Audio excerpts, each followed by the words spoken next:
Sampurasun Wadia Balad ATE official di mana wae ayana. Alhamdulillah wa syukru ala ni'amillah. Kalayan diwuwuh ku qobul anu maha agung, dibarengan ku pang ijabah anu maha kawasa. Diiring ku kadeudeuh kanyaah Gusti anu maha suci, urang ayeuna dugi kadanget ayeuna masih keneh tiasa ditepang dangukeun deui dina acara anu matuh kamemet urang sadayana, nyatana dina pagelaran dongeng Sunda jejer carita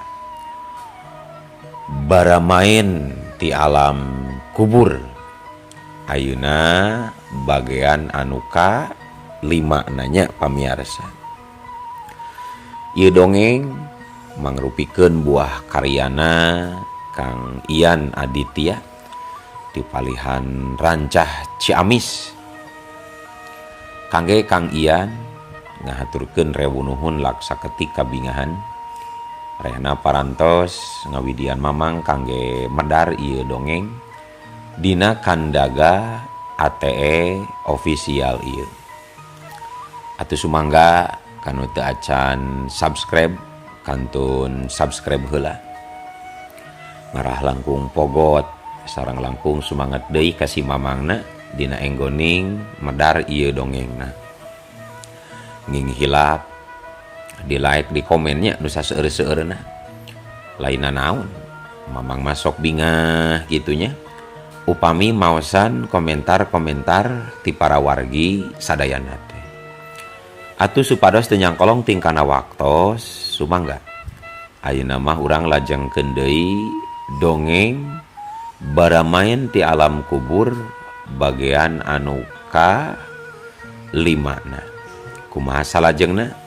Sor cikopina, parsamakna, pageuhan tali kolorna, bisi morosot, merezel, morozol, uzel-uzelan di tengah jalan. Tumpak, dung-dung, bes.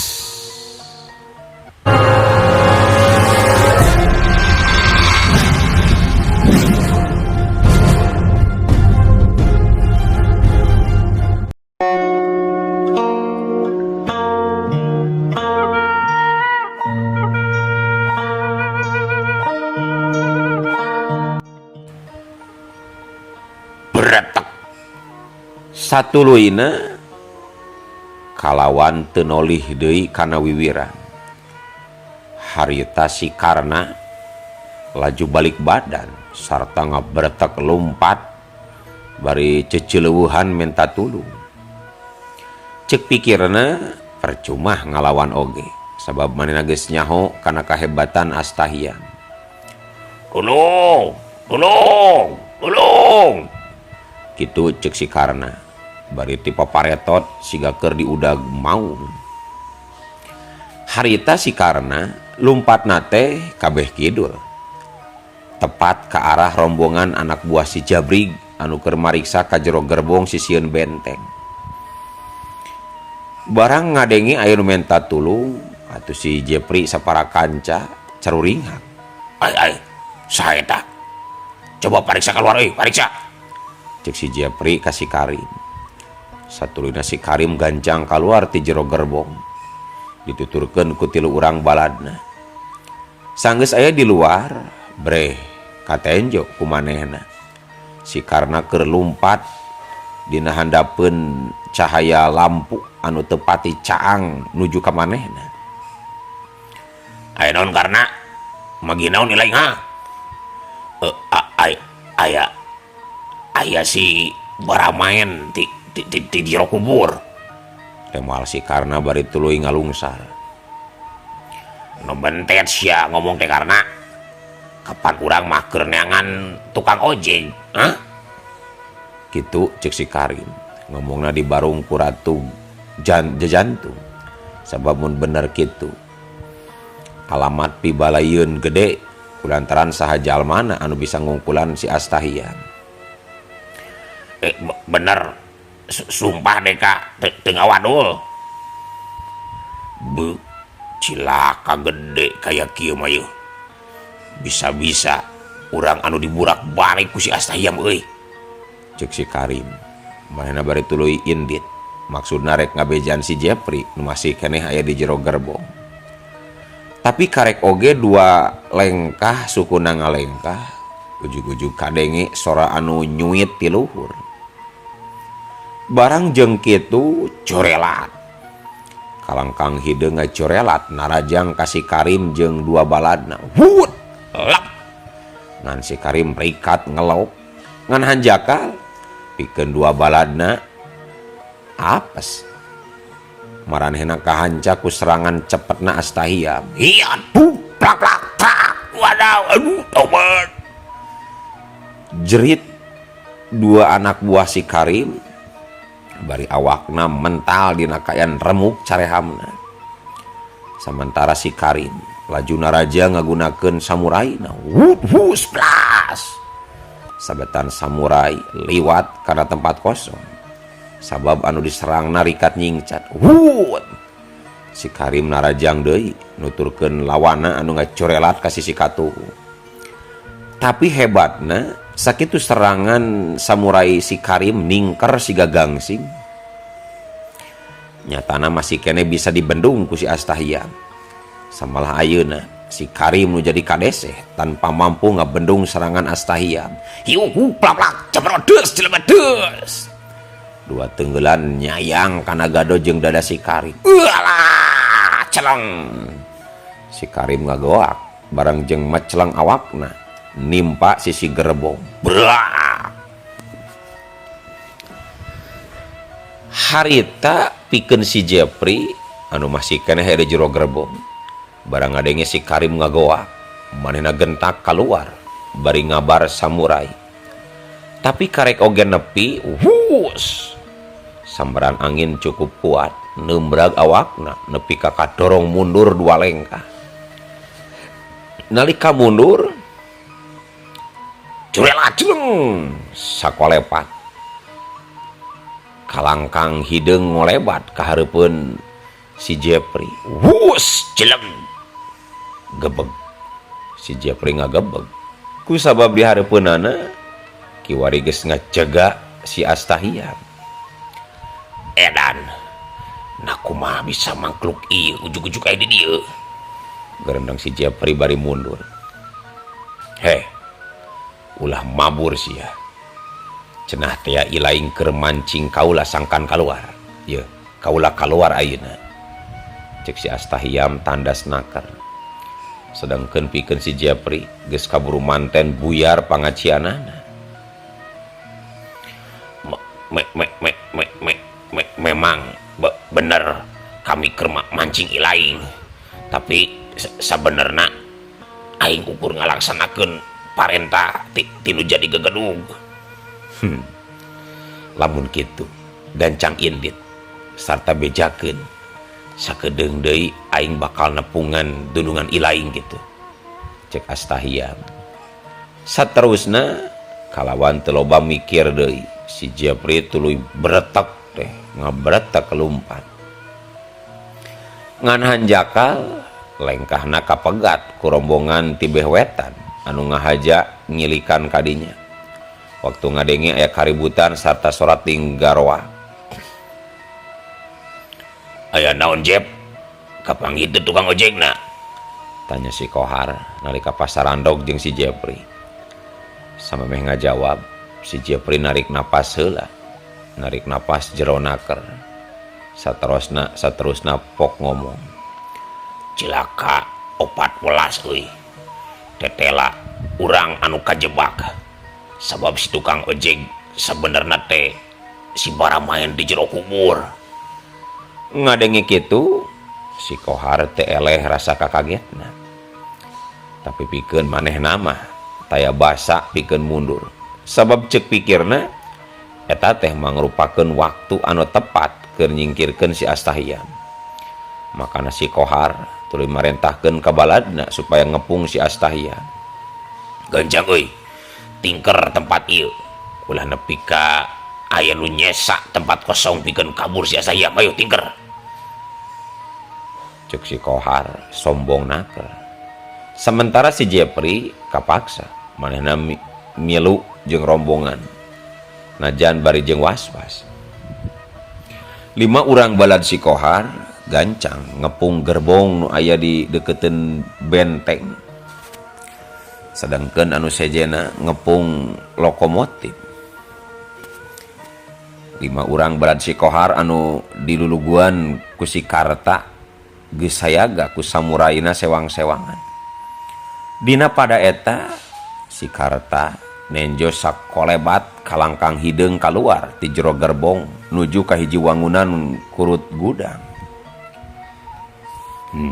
Rek kabur ka mana sia jurig? Mana sina aing rek sieun beunanya?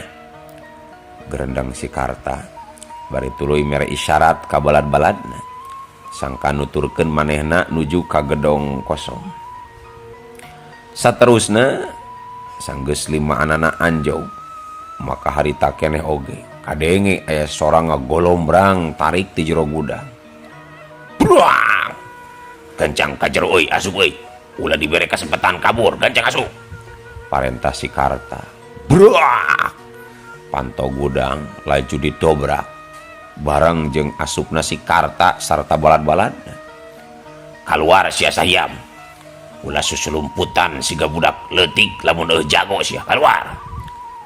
Cek si Karta sorana tarik naker minuhan rohangan poekna gudang. Kula mah di dieu cek hiji sora di barungku ngagebraina lampu. Maka dina waktu eta katenjo dina korsi si Astahiyam keur sidengdang bari melenyun udud. Haseup rokona tereh pisan ngeluun pagulung-gulung di langit-langit rohangan. 5 pasang mata mencrong meni teu ngiceup-ngiceup. Sedangkan si Karta gentak mere parentah sangkan balad-baladna bareng narajang ka si Astahiyam. Ulah cicing wae euy, serang. Cek si Karta. Maka ku ajeleng jorelat, hudut hiuk-hiuk hudut. 5 urang jalma pating garajeleng dibarung ku pada nyabatkeun samuraina ti 5 arah. Sorana pating hariuk haruik saking kutarikna. Dina pada eta pikeun si Astahiyam nalika menang serangan gencar siga kitu pikeun manehna enteng naker. Si Astahiyam rikat luncat bari babalicetan nyingkahan tiap sabetan samurai musuh. Gerakanana estu di luar panyangkalawan-lawanna. Hus kilek. Si Astahiyam rikat ngakiwar nalika 3 sabetan samurai narajang bareng ti sisi kenca. Sedengkeun ti katuhueunana si Karta jeung baladna nyusul tepus ganas naker. Hiat! Hup! Si Astahiyam ngacorowok dibarung ku mesat 2 pedangna anu diwarangkaan ku gitar leutik. Hiuk terang burica gurinyai. Kembang seuneu ngaburinyai nalika pedang si Astahiyam bantrok jeung samurai musuh. Malahan mah 2 urang balad si Karta tuluy rubuh kasabat ku serangan balik si Astahiyam anu cepet. Hiuh ceras-ceras duanana ngacerowok dina kayaan soeh kulit dadana. Kanyataan eta pikeun si Karta kacida kagetna sabab karek danget eta pisan manehna nyaksian kumatana sorangan kumaha ketak jeung hebatna ilmu si Astahiyam. Edan rasakeun sia jurig. Hiat! Cek si Karta kagok asong manehna gentak nyabetkeun deui samurai narajang ka si Astahiyam. Huset set. Si Astahiyam anu diserangna harita manehna ngalakukeun gerakan ngabalegot demi nyingkahan ganasna samurai si Karta jeung baladna. Satuluina hus si Astahiyam malik narajang pedangna nyurubuk cepet ngabongkar rekepna serangan lawan. Hiuk terang buk ceras. Ada si Karta ngacerit dina mangsa pedang si Astahiam ngahanca beteungna. Font kitu deui nu jadi baladna ngagoak alatan nasibna sarua jeung si Karta. Kudubrak 5 urang anak buah si Jagur kiwari geus ngakoler tanpa daya, tanpa bisa ngayakeun deui serangan. Saterusna sanggeus musuh-musuhna rada rubuh, si Astahiam jorelat, laju ngajorelat muru ke arah bangunan kosong anu deket stasiun. Caturkeun di bangunan kosong stasiun, harita si Jagur jeung si Jabrik masih keneh ngubrak-ngabrik seusi wangunan, tapi hasilna tetep nihil. Lantaran ngeunaan si tukang ojek can katimu tapak-tapakna acan. Sedangkan anak buahna seorang oge can aya nu balik deui pikeun mere laporan. Gek harita si Jagur diuk di jero kantor anu geus pinuh ku kandalna kekebul sarta pabalatakna runtah. Sementara si Jabrik milih mukakeun jandela supaya aya hawa seger nu asup ka jero. Teu lila ti harita lampu di jero rohangan ngadadak reup bray siga aya anu ngomeh. Satuluyna brang sada aya barang anu ragrag. Si Jagur atuh tuluy curinghak sarta nangtung bari teu poho mesat samurayna seng.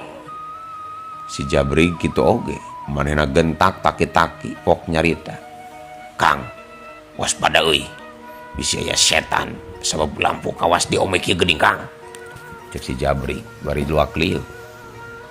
"Alah, teu mungkin aya setan mah teh Jabrik. Paling oge si tukang ojek kurang ajar ngahaja jeung sieunnan arurang."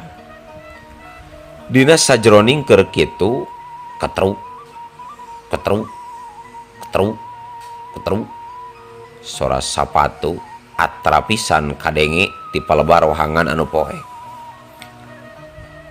"Bangsat, montong jeung sieunnan deuleu. Samarukna aing rek sieun meureunna nya. Gancang nembongan deuleu. Tembongkeun diri lain. Aing geus teu kuat hayang adu hareupan jeung sia deuleu," cek si Jagur.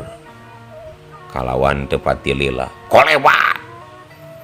Sakolebat kalangkang ngolebat barang jeung nyurubukna parang nyeleber narajang ka si Jagur. Wush! Seret! Si Jagur rikat ngagiwar. Manehna ngarasa kaget oge. Dume serangan nu ngadadak kawilang cepet nakar. Blas! Serangan parang liwat kana luhureun embun-embunanana kebat nancep kana tembok. "Edan, di mana ilaing bangsat? Hayu urang separing deuleu sia, kaluar!" cek si Jagur beuki nguntab amarahna. Dina waktu eta bray lampu nu tadi reup bray teh kiwari ngagebray caang. Maka sapada harita di jero rohangan katenjo si Astahiam geus keur ngajega bari nyundut roko bodasna. Pikeun si Jabrik barang nenjo yen manusia dihareupeunana nyatana si Astahiam. Teu sirikna mahena luncat ka tukang saking ku kagetna. Sabab sacongo buuk oge teu ngaharepkeun si Astahiam hadir di tempat eta. Cek pikirna ngaharepkeun soteh si Astahiam bisa kakepung di panyumputanana. Sedangkeun pikeun si Jagur manehna can nyahoeun yen pamuda nu ahareupeunana teh si Astahiam. Makana waktu si Jabrik ngaharewas ngabejaan yen eta teh si Astahiam, si Jagur jadi mundur salengkah. Sabot keur kitu ngong si Astahiam ngomong, "Heh Jabrik, tetela urang panjang umur kulantaran bisa ditepungkeun deui di ieu tempat. Hanjakal buuk ilaing can Jabrik deui. Jadi sigana kula bakal nyukuran buuk anu sejen sakalian jeung barangna supaya tadi dipakai teuing maksiat ka bikang-bikang anu aya si jalan. Kitu cek si Astahiyam ditungtungan ku semu seuri sinis. Dasar edan, awas si Astahiyam. Ayeuna mah giliran ilaing anu bakal dicukuran ku aing sadele kuduan jeung Kang Jagur sia. Temal si Jabrik bari jeung ari hatena mah geus marmir sabab lain beja kacepetan gerakan jurus pedang si Astahiyam. Kajabati eta manehna geus ngalaman sorangan adu jajaten jeung baramaen ti alam kubur. Der, hayu, gancang. Buktikeun omongan Ilahi, lamunnya bisa nyukuran bukaula. Der. Sombong sia, Kang Jagur. Hayu Kang, urang kapuk kuduan imangkung Kang. Cek si Jabrik bari ngareret ka si Jagur. Oh, jadi iya si baramaen di alam kubur teh, Jabrik. Cek si Jagur kalah malik nanya. Bener, iya pisan makhluk na Kang. Asa kudu balai gede iya mah. Buah-buah anak buah urang oge geus tumpur ludes kabeh euy. Sabab di tadi can aya nu muncul wae. Temal si Jagur semu pias. Kitu deui si Jabrik semu sami mawon. Satuluy napok si Jagur tumanya ka si Astahiyam. Astahiyam, naon kahayang ilaing sabenerna. Padahal samemehna urang teu pernah boga pacogregan, eueuh gantar kakaitan dulu.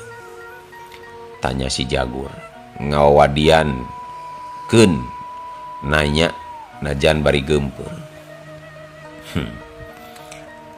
Eta mah rusiah kaula. Ilaing moal nyaho. Kajaba ilaing sakabeh kaluar ti dunya hideung. Salila ilaing masih keneh aya dina jalan setan. Kaula moal pernah leungit. Pasti kaula bakal adu hareupan tuluy jeung pihak ilaing. Mustahil. Ilaing ulah ngimpi. Sok sanajan ayeuna ilaing bisa ngelehkeun dewek. Dunia hideung moal pernah suwung ti jalma-jalma kawas dewek dulu sia. Lamun kitu kapaksa kula anu bakal nyeun tindakan numpur ludeskeun jalma-jalma anu kalakuanna jiga setan ida jilaknatul. Tembal si Astahiyam bari sabrut narajang cepet nakar metakeun dua jurus kalangkang mayit. Gerakanana dari ibarat kalangkang setan kokolebatan narajang diunggal madhab. Atuh pogowe pikeun si Jagur jeung si Jabrik harita keneh oge langsung kateter. Senajan geus ngusahakeun males nyerang. Malahan mah samuraina geus diuak awik. Tapi seeutik oge teu bisa ngungkulan jurus kalangkang mayitna si Astahiyam. Tekung silila hiup cabrot des kamro kolombrang. Si Jagur jeung si Jabrik duana meceleng nobros jandela kaca gedong stasiun. Bro, duana tuluy namro teu walakaya. Corelat. Si Astahiyam laju ngacorelat muru kadua musuhna anu keur ngagoler. Tapi karek oge napakeun sukuna ngong surat tahrim hawar-hawar kadenge patembalan ti tiap-tiap musola. Satuluyna tanpa nolih deui ka musuhna anu masih ngagoler. Kolebat. Si Astahiyam laju ngolebat siga kilat ninggalkeun stasiun kosong. Cirimna leungit lir ibarat diteureuy ku poekna wanci janari.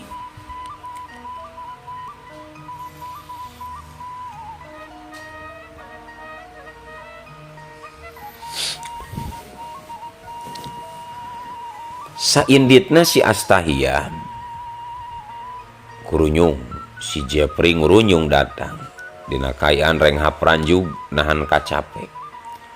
Komo waktu nenjo si Jabrik jeung si Jagur ngajaloprak teu walakaya mah. Kayaanana beuki tambah kacau we disangkana si Jabrik jeung si Jagur teh geus palastra. Kang, hampura kuring Kang teu bisa nulungan.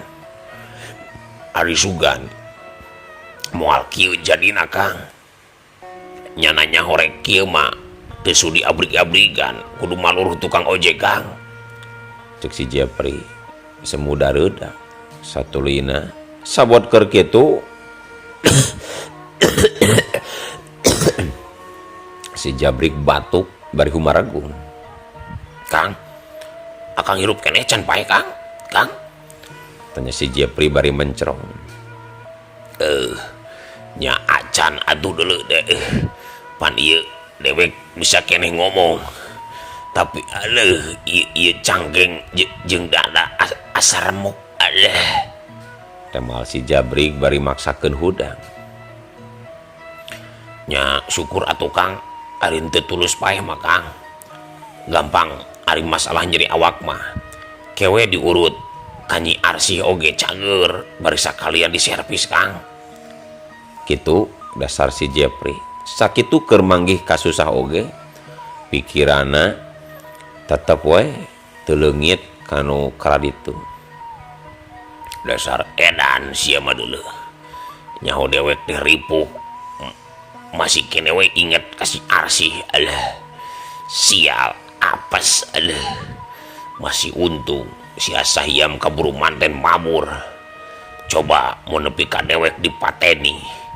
Alamat pamajikan dewek digarembol ku sia meurentah dikokop nyamoal atuh Kang. Tapi keke ari si Jagur itu hirup kene atau geus pae Kang. Ai heueuh nya coba hudangkeun Kang Jagur, hudangkeun. Saterusna si Jepri ngagebig-gebikeun awak si Jagur sarta mariksa napasna. Ayaan Kang renghapna mah Kang. Cek si Jepri bari ngadeketkeun ceulina kana sungut si Jagur. Ngan apes pikeun si Jepri. Sabab danget eta si Jagur tuluy batuk menit tarik sarta brot hitut. Atuh pogoe si Jepri jadi baketut bari kukulutus. Alah, dasar apes aing. Mun modar we tadi teh bau jengkol je bayi Samantara harita si Jagur tuluy cinukul bari pupuringisan. Dume sakujur badana karasaeun asa remuk nyeri satulang sandi. Edan, ari urang di mana ieu? Lain ieu di alam barjah mah ieu teh. Cek si Jagur bari rutret ka sisi kagigir setengah teu sadar. Nyalain atuh Kang, piraku di akhirat aya gerbong butut. Temal si Jepri anu masih kene jamotron. Ari geus di mana atuh? Asa bingung kieu deh kayu. Di parwe kieu di mana ieu? Beunta atuh sing gede Kang. Pan sidik ieu teh di stasiun kene. Tuh kadeulu beungeut jore si Jepri masih kene can robah. Coba tuh loba gerbong beh ditutul karosong tuh. Cek si Jabri bari nepakan pipi si Jagur supaya sadar. Ngendek sawatara waktu sanggeus pangacian si Jagur pulih. Manehna pok tumanya ka si Jepri. Ari rombongan si Juma jeung Nuliana di marana Jep. Aya tadi mah ngagaloler di deketan gerbong. Kulantarannya kitu teh saurang oge nu mampu ngungkulan si Astahiam. Cilaka ieu mah. Bisa-bisa dunia urang bener-bener bakal runtuh lamun teu gancang laporan ka bos gede mah euy. Cek si Jabri. Bener euy. Makana leuwih hade ayeuna mah urang minta bantuan we ka si bos supaya nurunkeun jalma-jalma saktina pikeun nyingkirkeun si Astahiam. Temal si Jagur sabab manehna oge geus taya kasanggupan mun kudu adu hareupan wae jeung si Astahiam. Bereslah ke balik ti dieu. Uing rek ngadeheus ka bos gede. Ayeuna mah tulungan we heula barudak kabeh supaya bisa baralik ti tempat. Ayo cek si Jabri. Satuluina danget eta keneh. Si Jagur, si Jabri, katut si Jepri nulungan heula sakabeh balad-baladna anu pating jaloprak teu walakaya. Saterusna dina wanci haneut moyan sarengsena nulungan anak buahna. Gorombolan si Jagur saparakanca laju baralik deui ka markasna. Tapi karek oge ngaralengkah ninggalkeun stasiun kosong. Nah atuh ari ujug-ujug waktosna kabujeng seep wadia balad ATE ofisial keun atunya. Ieu dongeng teh urang cekapkeun we heula dugi ka dieu. Insyaallah enjing pageto baris dilajengkeun deui. Atuh ku kitu ku kieuna mamang sejamit mungkur amit mundur ti payunan para wargi sadayana. Hayu ah. Assalamualaikum warahmatullahi wabarakatuh.